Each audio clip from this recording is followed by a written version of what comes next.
her twin sister, was the golden girl, loved, admired, and then brutally murdered. But what if the killer got it wrong? What if Gwen, the quiet twin, the one always in the shadows, was the real target all along? And now, months after Claire's death, Gwen starts getting anonymous messages. Someone knows what she's hiding. Someone who won't let her forget. As the spotlight turns back on her, Gwen is forced to ask the question no one else dares to. Did the killer get away with murder? Or is the real danger just beginning? Yeah. This is It Should Have Been You. And you're about to step into a story where secrets kill and guilt can be fatal. Hello, everyone, and hi all. Welcome to Book Podcast Stone. I'm Emma, and I'm really excited to be exploring today's topic with you. And I'm John. It's great to be back diving into another really fascinating subject with all of you. All centered around this one moment, this one mistake. It really does. Today, our mission really is to unpack this digital age thriller, to sort of pull out the most important nuggets of knowledge and insight from its chapters.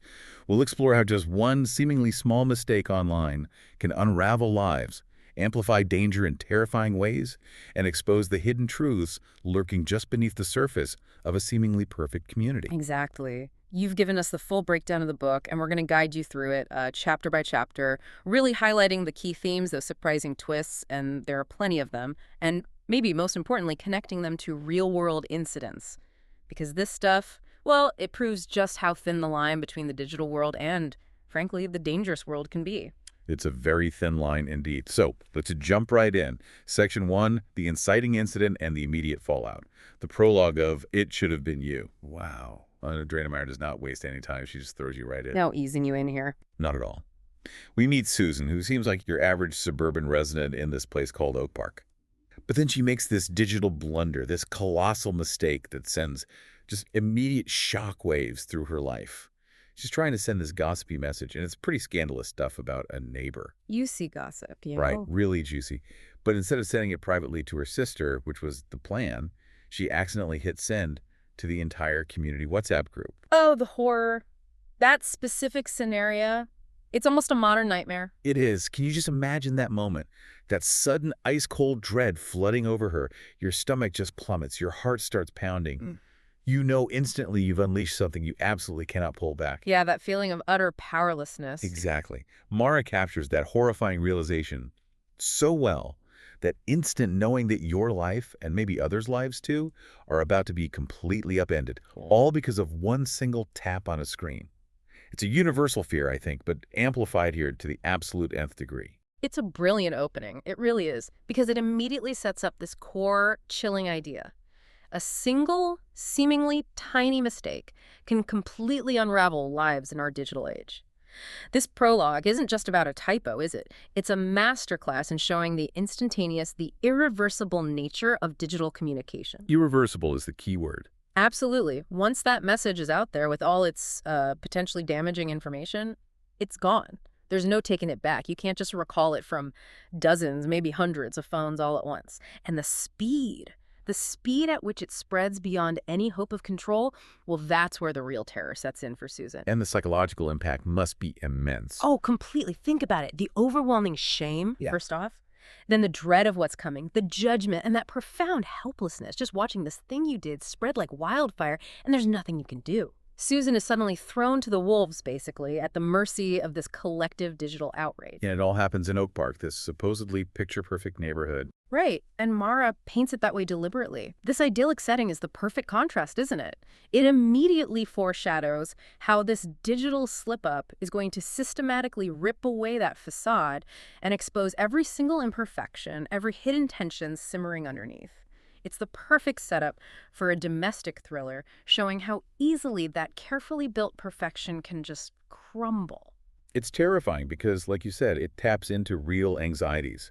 We've seen variations of this play out, maybe not always leading to murder, thankfully, but certainly with devastating consequences for people's lives and careers. Yeah. Remember that incident back in, I think it was 2023, with that city council member somewhere on the East Coast, I believe. Vaguely, yeah. What happened there? Well, some of their private messages got leaked, not even hacked. I think it was an accidental forward or something similar. And these messages show them making, let's say, questionable arrangements about a local zoning issue, a private business deal that completely contradicted their very loud, very public stance on protecting neighborhood character. The hypocrisy angle, that always gets people riled up. Exactly. It wasn't just a minor slip-up. It showed a stark contrast between their public persona and their private actions. The outrage online was immediate and fierce. A total social media firestorm erupted. Local news picked it up. There were calls for resignation almost instantly. So serious career damage. Massive career damage, yeah. And a complete shattering of public trust. What made it resonate so negatively wasn't just the deal itself, but that feeling of being lied to, the perceived hypocrisy. It revealed this hidden side that just demolished their carefully crafted image. A perfect example of how quickly that digital curtain can be pulled back. And that's why this prologue hits so hard for you, the listener.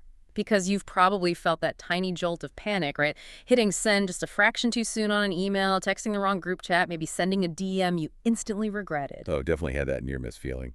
We all have. And this opening sequence just grabs that feeling and dials it up to 11. It forces you to confront the absolute worst-case scenario of that digital dread. It's brilliant because it makes the story immediately relatable even before the thriller elements really kick in. Who hasn't felt that momentary digital terror? And if you're listening to the audiobook version, which I know many of you prefer for thrillers. Oh, yeah, they're great for audio. The narration in this part really amplifies the suspense. The performance just pulls you right into Susan's escalating panic as she realizes what she's done. You can almost feel her heart racing as that message alert pings on phone after phone across Oak Park. It's incredibly effective at building that initial tension. Really sets the stage. Absolutely. So that's the prologue, a mistake with immediate, horrifying potential. If you're finding this deep dive as captivating as we are, remember to like, subscribe, and share for more updates. We've got a lot more to unpack. Definitely. Okay, moving on from that initial shockwave. Chapter 1 really dives into the immediate fallout. Sometimes it's titled The Mistake or simply The Fallout, and it plunges us straight into the chaotic aftermath of Susan's WhatsApp blunder. Yeah, the ripples start spreading immediately. Instantly. That scandalous gossip she unleashed, it just rips through the Oak Park community WhatsApp group. We see the neighbors' reactions in almost real time, the whispers turning very quickly into outright condemnation. The judgment is swift, it's harsh, and you can almost feel the virtual pitchforks coming out. It's brutal to witness. And what's particularly agonizing, I think, is watching Susan's frantic attempts to manage the situation. She tries to downplay it, right? Tries to backtrack or explain it away. She does. She tries desperately. She sends follow-up messages, tries to apologize, maybe make light of it. Yeah. But it's completely futile. Every attempt she makes just seems to dig the hole deeper, highlighting how utterly irreversible her action was. It's a painful illustration of how damage control, in the face of something going viral online, often just fans the flames. It really proves that old saying, doesn't it? Once something is on the internet, it's there forever. Trying to erase it or minimize it can sometimes just draw more attention to it. Exactly. And this chapter really unpacks that core idea. Gossip fuels division, especially in these seemingly close-knit communities. From a sociological standpoint, it's fascinating. Gossip has this dual power, right? Sometimes it can build bonds through shared secrets, maybe a feeling of us versus them. True, it can create in-groups. But far more often, especially when it's negative or scandalous, it destroys bonds.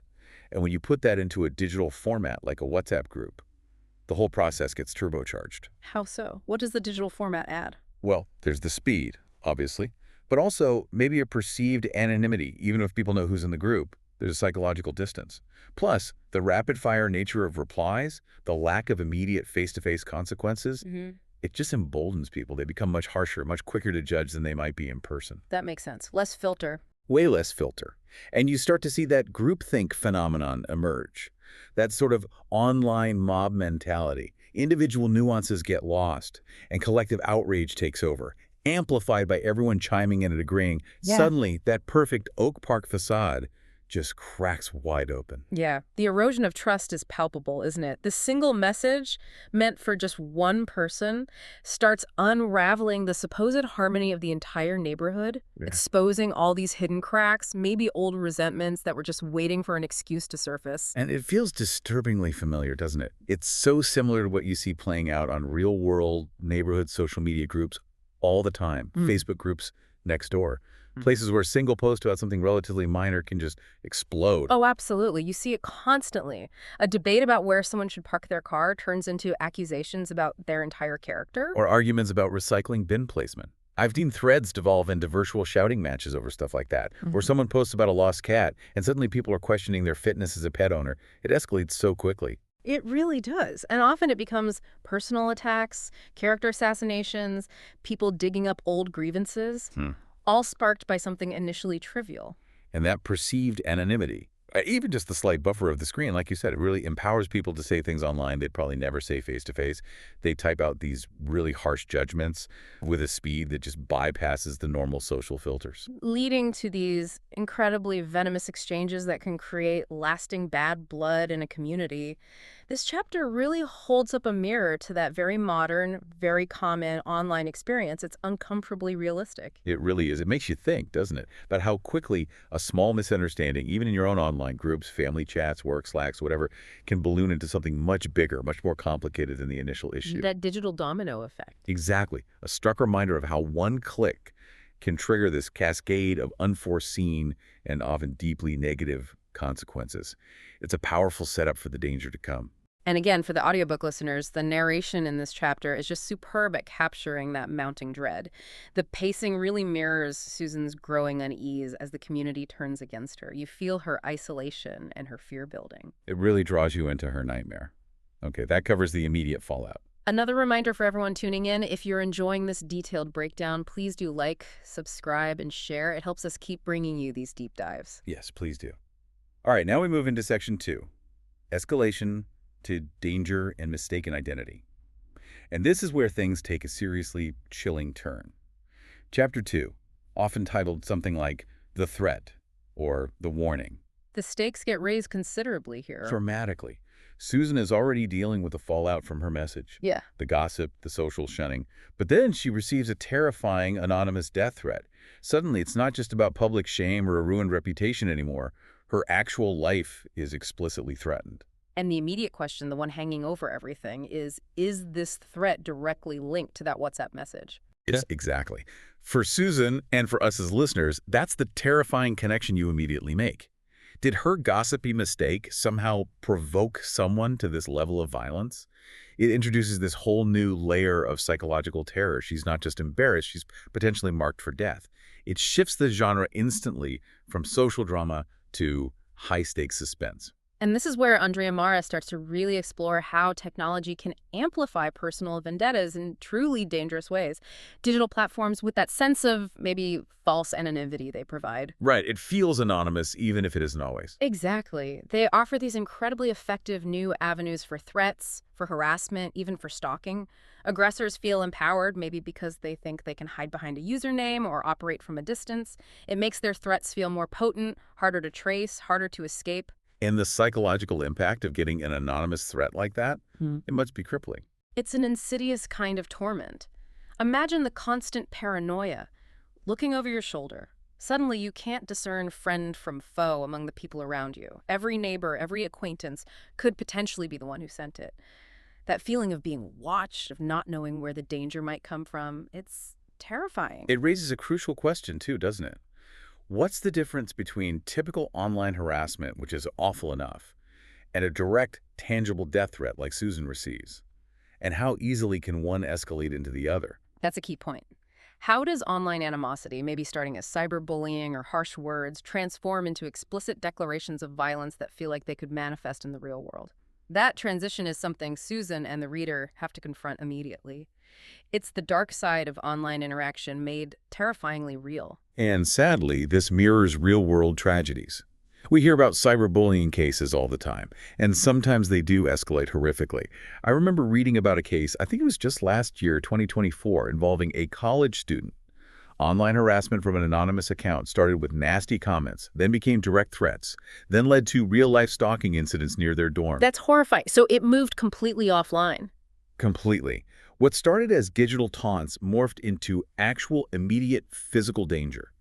And law enforcement faces huge challenges with this stuff, right? Hmm. Tracking anonymous accounts, sorting credible threats from online noise, dealing with jurisdictional issues if the harasser is somewhere else entirely. It's incredibly complex for them. And the fact that online harassment can lead to genuine fear for personal safety or even actual physical harm is a grim reality of our connected world. The book captures that vulnerability perfectly. It really forces you, the listener, to confront the tangible, potentially lethal consequences of online actions. What starts as digital gossip and embarrassing slip-up suddenly spirals into real-world fear, real danger. It makes you pause and think, doesn't it? How secure are my own online interactions? Could a poorly phrased comment, a misinterpreted joke, or an accidental message ever have such unforeseen, terrifying results? It's a chilling thought that definitely lingers. Absolutely. And I have to say, the audiobook narration for this part, wow, it really ramps up the fear factor. The voice actor conveys Susan's terror brilliantly as she processes this threat, wondering if it's truly connected to her message. The tone shifts dramatically from anxiety to genuine fear, keeping you totally hooked. Perfect for listening with the lights down low. Definitely ups the tension. Okay, so the threat has arrived. Susan is terrified. But then comes chapter 3, often called The Murder, and this delivers the first major, gut-wrenching twist of the novel. This is where the floor drops out. Completely. We get the shocking news. A woman has been murdered. But here's the absolute kicker, the detail that sends ice water through Susan's veins and ours. The victim was killed at 26 Oak Park. The same address as Susan. The exact same house number and street name as Susan. But, and this is crucial, in a completely different town miles and miles away. Oh, wow. So not her town's Oak Park. No. Which immediately forces Susan, and us, to grapple with this horrifying possibility. Was this a mistaken identity killing? Did the killer go to the wrong house, intending to target Susan? That's the immediate, terrifying conclusion she jumps to. Her accidental digital error, that gossipy message, could it have somehow, indirectly, led to this innocent person's death? It's an absolutely devastating moment. It shifts the narrative entirely from digital drama and threats to a full-blown murder mystery, but with Susan potentially implicated in this deeply tragic, indirect way. The guilt must be unbearable. And this is where Andrea Mara really explores that theme. Oh. Small errors can have deadly, far-reaching consequences. It's a chilling demonstration of the butterfly effect in the digital age, isn't it? Absolutely. What seemed like a relatively minor misstep sending a message to the wrong group suddenly triggers this catastrophic chain reaction culminating in a brutal murder. It's terrifying how connected things can become. And the psychological weight on Susan. Immense. She's now burdened not just with fear for her own life, but with potential survivor's guilt. Or worse, this feeling of indirect responsibility for someone else's death. How do you even begin to process the idea that you might have been the intended target and an innocent person died instead? Or that your mistake caused it? It's unthinkable. And there's such a tragic irony in the mistaken identity aspect, too. In our age of supposedly precise digital information, GPS, online maps, everything, a single piece of data, like an address, can still be fatally misinterpreted in the physical world. It highlights the fragility of communication, the potential for error, and the unforeseen deadly paths information can take. And tragically, this echoes real-life cases of mistaken identity and crime. We've seen awful incidents across the U.S. There was that heartbreaking case in 2022, I think it was in Kansas City, where a delivery driver... I remember hearing about something like that. Yeah, he mistakenly pulled into the wrong driveway late at night. Just a simple mistake anyone could make, delivering food or packages. The homeowners thought they were being broken into, panicked, and opened fire, killing him. Just tragic. Horrific. A simple wrong turn. Or that case in upstate New York in 2023. A car full of teenagers looking for a friend's party accidentally turned into the wrong driveway.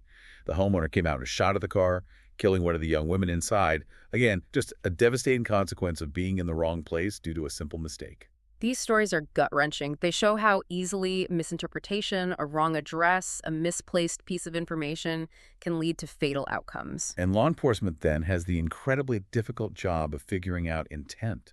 Was it a deliberate act aimed at the wrong person, or a tragic error based on fear and misinformation?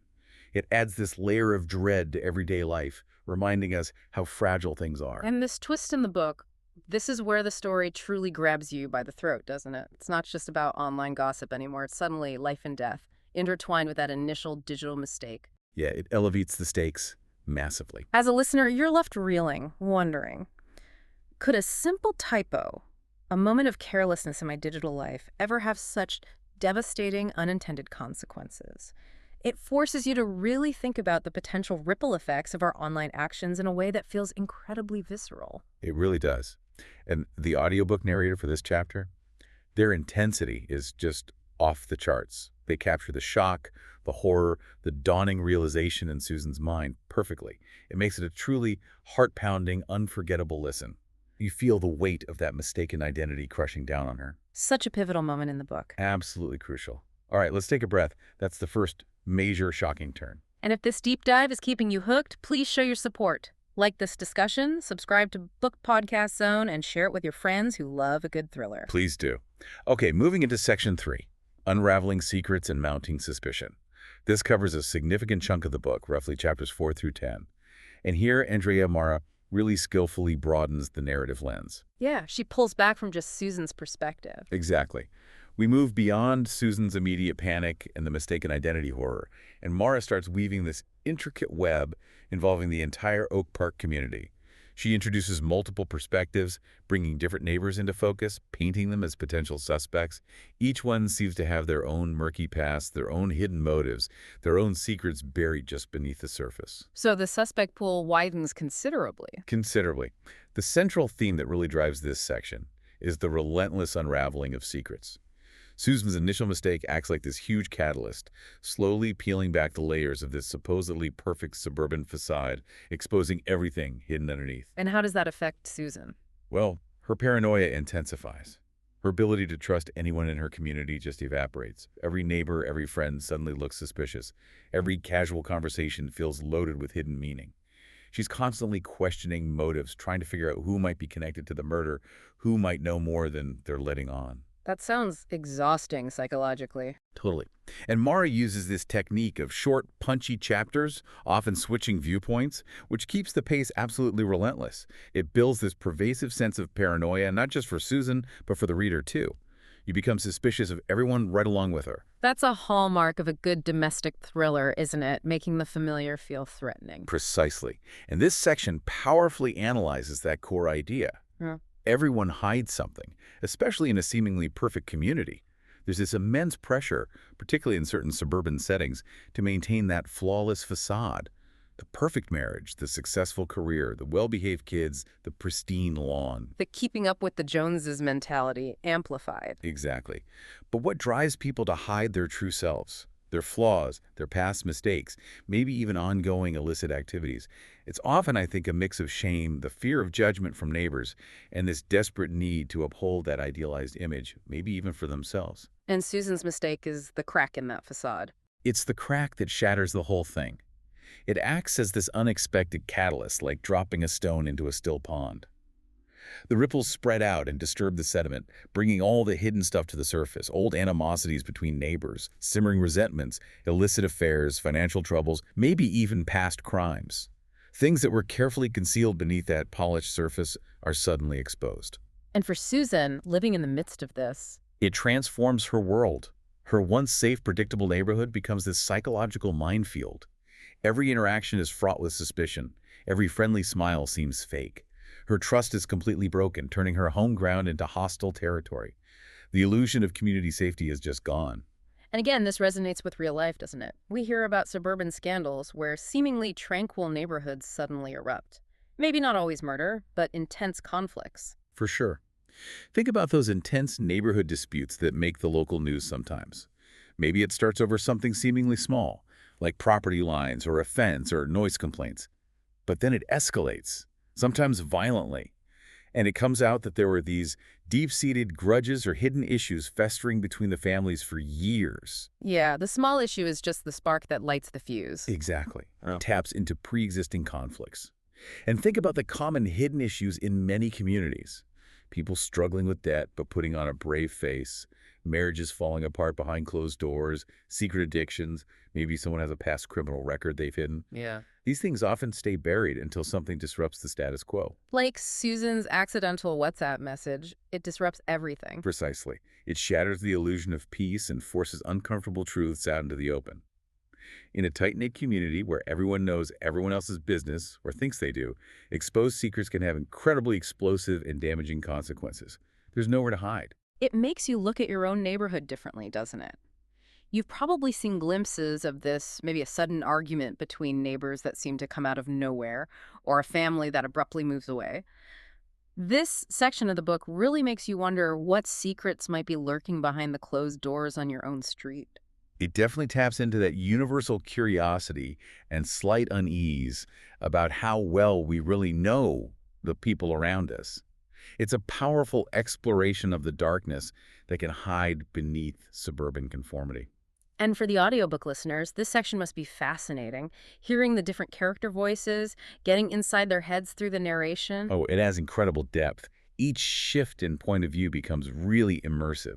You get to hear the story through the eyes of potential suspects, feel their individual anxieties, maybe catch hints of their hidden motives.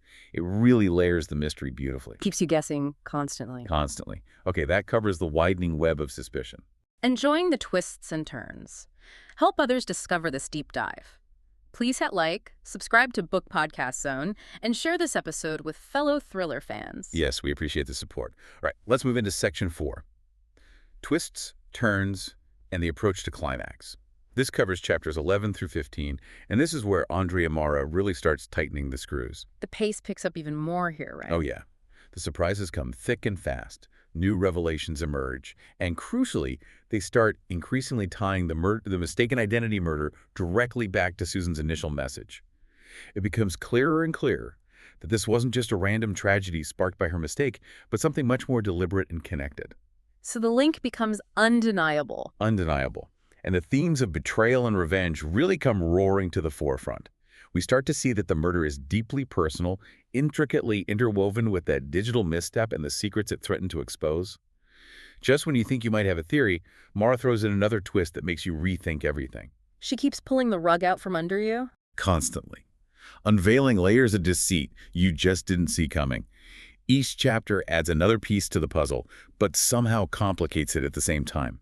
The tension builds to an almost unbearable level as the real motives behind the crime start to crystallize. It's masterful plotting. And this section really digs into that powerful idea. Secrets drive desperate actions. Psychologically, secrets are heavy burdens, aren't they? Definitely. They create this constant internal pressure, this fear of exposure.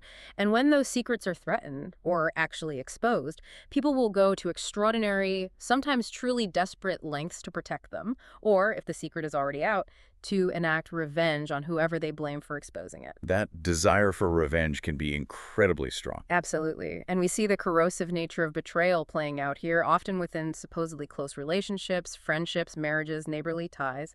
When trust is shattered so profoundly, it can morph into this really intense hatred, this overwhelming desire for retribution. And the revelations aren't just about solving the crime, are they? No, that's what's so compelling. They don't just clarify what happened, they deepen the moral complexity of the whole situation.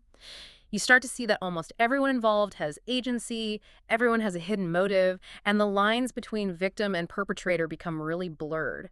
It adds these fascinating layers of nuance. No one is purely innocent, it seems. And again, this feels disturbingly plausible. It echoes real-world situations where exposed secrets lead to chaos. Think about those major data breaches we hear about. There's one in 2024, I recall, involving a popular online forum, kind of like a neighborhood discussion board. Oh, yeah, I remember that. Private messages got leaked, right? Exactly. Yeah. A massive trove of private messages between residents was exposed. And you can imagine the content may be secret affairs, shady business dealings discussed privately, people expressing really biased or nasty opinions about their neighbors, suddenly all public. Nightmare scenario. What was the fallout? Predictably messy. Public shaming, people lost jobs over things they'd said in private, long-standing friendships were destroyed, there were bitter personal disputes, even reports of physical altercations between neighbors who'd previously seemed friendly. It just caused absolute chaos in that community. Wow. It really highlights the vulnerability of our digital communications. Totally. And the legal and ethical implications are huge. It underscores how fragile our privacy really is, and the long-term impact on trust can be devastating. People become terrified to communicate digitally, knowing their most private thoughts could potentially be laid bare. Fiction like this holds a mirror to that digital reality, showing just how easily things can spiral. It's a chilling reminder. And as a listener experiencing this part of the book, you really feel the layers peeling back, don't you? Oh, absolutely. You start seeing the intricate connections, how every past action, every hidden secret, once threatened or exposed, can provoke these desperate, dangerous responses. It drives home the lasting, often destructive power of information, especially when it's unleashed carelessly or maliciously online. You find yourself constantly reevaluating characters, rereading clues, wondering what you missed. It definitely makes you an active participant in solving the mystery. And the audiobook experience here, Hmm? you are just glued to your headphones. The twists keep coming, one after another. The suspense must be intense. It is. And the sound design, if the production includes it, often subtly enhances that suspense. A little music cue, a shift in tone making your heart pound right along with Susan's as she uncovers more and more disturbing truths about her neighbors and the murder. Sounds like edge of your seat listening. Definitely. Okay, we're approaching the end game now. We love bringing you these deep dives. Please take a moment to like, subscribe, and share this discussion to support our work and help others find it. We really appreciate it. Now for the grand finale, Section 5, Climax and Resolution. This covers roughly chapters 16 through 20. And this is it, the heart of the mystery, the moment Andrea Mara delivers the climactic showdown. The big reveal. The big reveal, the moment we've all been waiting for. The true culprit behind all the chaos, the threats, the manipulation, the tragic murders is finally unmasked. And what's so brilliant, so satisfying about Mara's writing here is how the resolution intricately, cleverly ties everything together. It all comes back to the beginning. It all comes back to that initial, seemingly small digital mistake. Susan's WhatsApp blunder isn't just the spark. It's woven into the very fabric of the motive and the crime itself. The ending isn't just a shock for shock's sake. It feels earned. It satisfies that intense buildup of suspense and paranoia that's been mounting throughout the entire novel. So all the pieces click into place. Beautifully. All those little clues, those red herrings, those tangled plot threads, they finally converge into this single, cohesive, and often quite shocking picture. It really showcases her skill in meticulous plotting and character development, making the final reveal feel both surprising and, in hindsight, almost inevitable. And this climax really explores that idea. Truth emerges from the chaos, but it always comes at a cost. Always a cost. Right. A really satisfying thriller resolution needs to do more than just answer the who and the how. It needs to leave you with a sense of the impact, the consequences. And here, the cost of uncovering that truth is immense. Lives are ruined. Absolutely. Personal lives are irrevocably destroyed. The community itself is shattered, maybe beyond repair. The changes are permanent.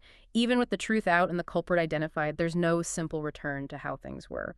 The damage is done. And the connection back to the digital mistake is key. Crucial. It underscores how that initial blunder wasn't just a random trigger. It was likely an integral part of the killer's plan, maybe something they exploited. Or perhaps it was the crucial misstep that ultimately led to their exposure. It highlights how something seemingly minor and digital can be the linchpin upon which a whole complex, deadly scheme turns. It really makes you think about the unforeseen power of those digital actions. Again, this feels connected to real-world situations, like those high-profile whistleblower cases. We saw some major ones in, say, 2025 involving corporate secrets or government programs. Right, where someone leaks information exposing wrongdoing. Exactly. Someone reveals hidden truths, maybe through leaked emails or documents digital information again. And yes, it brings important things to light, but it also completely upends lives. Not just the powerful people exposed, but often the whistleblower themselves faces huge risks: retaliation, career ruin, personal threats. Their families are affected. Sometimes entire organizations are thrown into turmoil. It takes immense courage to do that. Incredible courage. And while there's often a societal benefit to exposing wrongdoing, the personal cost can be enormous. It shows how revealing hidden truths, even for the right reasons, often leads to significant, sometimes unintended, upheaval for everyone involved, innocent and guilty alike.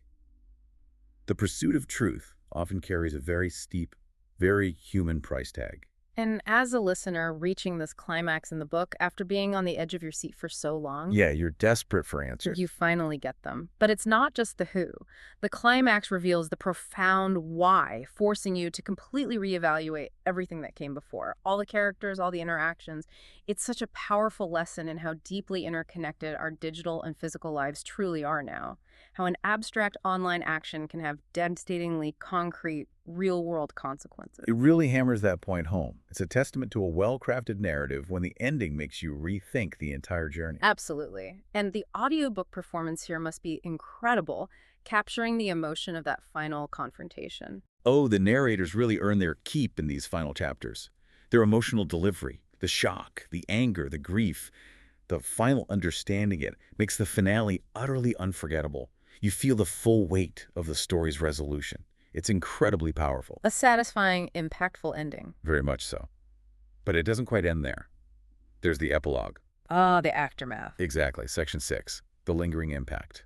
Andrea Mara provides this reflective, quite sobering epilogue. She doesn't tie everything up with a neat little bow and pretend everyone lives happily ever after. No easy reset button. No way. Instead, she illustrates the lasting, the indelible impact of everything that happened. The mistake, the threats, the murder, the betrayals on Susan and on the entire Oak Park community. It's made very clear that there's no going back to normal. The scars remain. So the community is permanently changed. Permanently changed. The quiet suburban dream is shattered. It's replaced by this lingering sense of unease, maybe suspicion, and definitely a deeper, perhaps sadder understanding of human fallibility and the darkness that can hide anywhere. And the epilogue really digs into that idea, doesn't it? That mistakes and their consequences linger long after the immediate chaos subsides. They absolutely do. It explores that concept of long-term trauma, both individual and communal, the sheer difficulty of truly moving on from something so profound, so shattering. You're left wondering, can this community ever genuinely rebuild trust? Or will it remain fractured, forever marked by these events? What is the new normal for Susan and her neighbors now that their reality has been so brutally exposed? It leaves you with unsettling questions. It does. And ultimately, the novel's final message feels like this potent cautionary tale, a warning about the inherent dangers, the complex ethical dilemmas wrapped up in our digital communication in this hyper-connected world. It's a stark reminder that every click, every message sent in haste, every piece of online gossip carries unforeseen weight and can trigger ripple effects we can barely comprehend. It's a call for more care online, perhaps. A powerful call to consider our digital footprint with far greater care and awareness than maybe we currently do. And this resonates, too, with real-world examples. Think about all those public apologies we see online, especially from celebrities or public figures. After some digital misstep, an old offensive tweet resurfaces, a private DM gets leaked. The Notes app apology era. Exactly. And often, even with apologies, the fallout continues for years. Remember that comedian back in 2023 whose career was significantly impacted by old tweets? Despite apologies and attempts at damage control, it permanently altered their public image and opportunities. It shows how indelible digital mistakes can be. Completely. Public figures and even regular people can find their reputations permanently tarnished, regardless of apologies or time passed. It demonstrates that stark truth. The internet never forgets. Once something is out there, a message, a photo, a comment, it exists potentially forever, a digital ghost that can continue to haunt you. The challenges of digital forgiveness are immense. It's hard to truly erase the past online. It really is. And this epilogue serves as that final chilling reminder. The consequences of our actions, especially those made quickly or carelessly in the digital realm, can echo for a lifetime. It leaves you, the listener, really pondering your own digital footprint. How fragile are these online interactions? How much control do we really have? It's a powerful, unsettling final note that definitely stays with you long after you finish the book or the audiobook. It reaches that deeper consideration of the digital world we all navigate every day. Absolutely. And the audiobook's closing moments, that final reflective tone from the narrator, really seals that feeling, providing a thoughtful, lingering conclusion. A strong finish to a gripping story. We certainly hope you enjoyed this extensive deep dive into It Should Have Been You. If you did, please do like, subscribe, and share to support Book Podcast Zone. We love bringing you these analyses. Wow, what a journey we've been on unpacking this book. It really makes you think, doesn't it? Yeah. Just the sheer chain reaction from one tiny mistake. Indeed, it absolutely does. And it leaves us, and hopefully you, with a really powerful question to mull over. In a world where our digital lives and our real lives are so intricately, almost inextricably woven together, how much privacy do we actually have anymore? And maybe more importantly, how much control do we really exert over the ripple effects of even our smallest digital missteps? That's the scary part, the lack of control. Exactly. The book suggests, perhaps, far less control than we comfortably think we have. Gwen thought her sister's murder was the end of the story. But now it's clear it was only the beginning. Someone's been watching. Someone knows things Gwen's never told anyone. And the truth. It might destroy more than just her memory of Claire. It might destroy her life. In the next deep dive, we'll dive into the secrets Gwen has been hiding and the one clue that could change everything. Because in this story, silence is dangerous, and the past refuses to stay buried. You won't want to miss what's coming next. Thank you so much for joining us on this deep dive today. Until next time, stay curious. And stay safe in your digital worlds.